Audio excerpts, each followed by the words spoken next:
नमस्कार दोस्तों, आप सभी का स्वागत है आपके अपने चैनल शब्दबाण में। और मैं आपका दोस्त बजरंग प्रजापति एक बार पुनः आपके सामने उपस्थित हूं एक और रहस्यमयी किस्सा लेकर। दोस्तों, वैकुंठ के बारे में हमने एक वीडियो पहले ही बना दी है और ये उस वीडियो का दूसरा पार्ट कह सकते हैं, या फिर आप वैकुंठ के बारे में दूसरी वीडियो कह सकते हैं। आशा करते हैं आपको जानकारी पसंद आएगी। इस वीडियो में हम आपको वैकुंठ के बारे में विस्तार से बताने वाले हैं।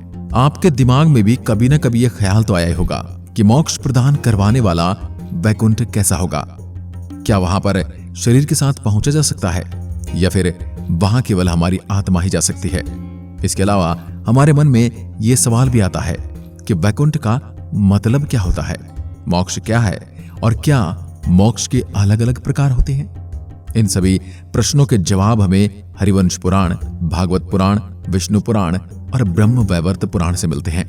आज की इस वीडियो में हम इन्हीं पुराणों के आधार पर आपको वैकुंठ की जानकारी देने वाले हैं। प्रधान पुरुष व्यक्त कालानाम परमम ही यात पश्यन्ति सूर्यम शुद्धम तड़विशो परमम पद्म। अर्थात पदार्थ आत्मा अभिव्यक्ति और समय से परे हैं, उसे योग्यता प्रदान मुनि देख सकते हैं। वहीं विष्णु भगवान का परम धाम वैकुंठ है, और वैकुंठ पदार्थ आत्मा अभिव्यक्ति समय से परे कैसे हो सकता है? इसी बात को समझने के लिए हमें संसार के द्वारा बनाए गए डायमेंशन यानी कि आयामों के बारे में जानना होगा। हमें 2D और 3D कार्टून के बारे में तो हमने सुना ही होगा। हमारा भौतिक जगत भी इस 3D यानी त्रियामी डायमेंशन से व्याप्त है, और चौथा आयाम है समय। और समय को मिलाकर हम 4 डायमेंशन से बंधे हुए हैं। पहला आयाम है लंबाई, दूसरा आयाम है चौड़ाई, और तीसरा आयाम है गहराई, और चौथा आयाम है समय। समय को भी हम आगे बढ़ता हुआ महसूस कर सकते हैं, लेकिन उसमें आगे भविष्य में और पीछे भूतकाल में नहीं जा सकते। और यही हमारे इस जगत की मर्यादा है। हमारे वेदों में 64 आयाम बताए गए हैं, और इन 64 आयामों में 10 आयामों को मुख्य माना गया है। हिंदू शास्त्रों के अनुसार भूलोक, भूअरलोक और स्वर्गलोक हमारी 4 आयामी सृष्टि में ही बसे हुए हैं। 5वें आयाम को ब्रह्म आयाम कहा जाता है। इसी आयाम में ब्रह्म जी निवास करते हैं। यहाँ का समय अलग है। हिंदू धर्म और काल अर्थात समय की धारणा बहुत ही वैज्ञानिक है।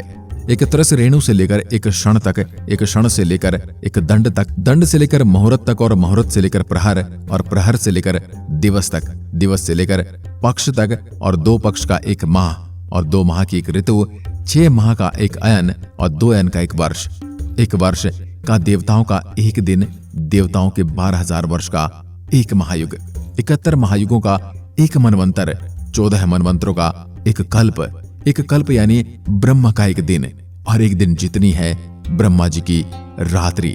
ब्रह्मा के एक दिन और रात्रि को मिलाकर बनता है एक अहोरात्र। इसी तरह महाविष्णु और शिव के समय की कल्पना करना भी मुश्किल है। इसके बाद आगे 6ठे आयाम में विष्णु जी निवास करते हैं।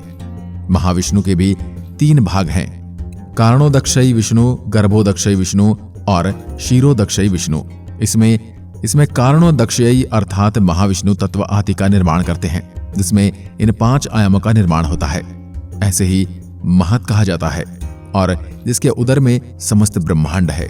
दूसरे गर्भोदक्षयी विष्णु से ही ब्रह्म का जन्म होता है, जो प्रत्येक ब्रह्मांड में प्रवेश करके उसमें जीवन प्रदान करता है, तथा जिनकी नाभि कमल से ब्रह्म उत्पन्न हुए हैं। उसके बाद तीसरे हैं क्षीरोदक्षयी विष्णु, जो हमारी सृष्टि के हर तत्व और परमाणु में व्याप्त हैं, जो परमात्मा रूप में प्रत्येक जीव के हृदय तथा सृष्टि के प्रत्येक अणु में उपस्थित होकर सृष्टि का पालन करते हैं। इसके बाद आता है नंबर 7वें आयाम का, जिसे सत्य आयाम या ब्रह्म ज्योति कहते हैं। जैसे सूर्य की ज्योति होती है, इसी आयाम में समय है, और परम ज्ञान जिसकी मदद से मनुष्य देवताओं की श्रेणी में चला जाता है। इसके बाद है 8वां आयाम, जो कि कैलाश कहा जाता है। इस आयाम में भगवान शिव का भौतिक रूप शंकर के रूप में विराजमान है। इनका कार्य ही इन 7 आयामों का संतुलन बनाए रखना है। इसलिए सिद्ध योगी भगवान शिव की आराधना करते हैं, क्योंकि हर योगी वहीं जाना चाहता है। इसके बाद आता है 9वां आयाम, जिसे पुराणों में वैकुंठ कहा गया है।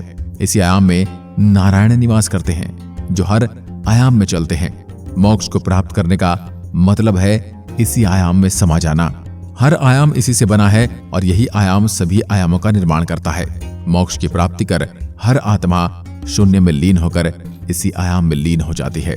इसके बाद नंबर आता है 10वें आयाम का, जिसे अनंत कहा गया है।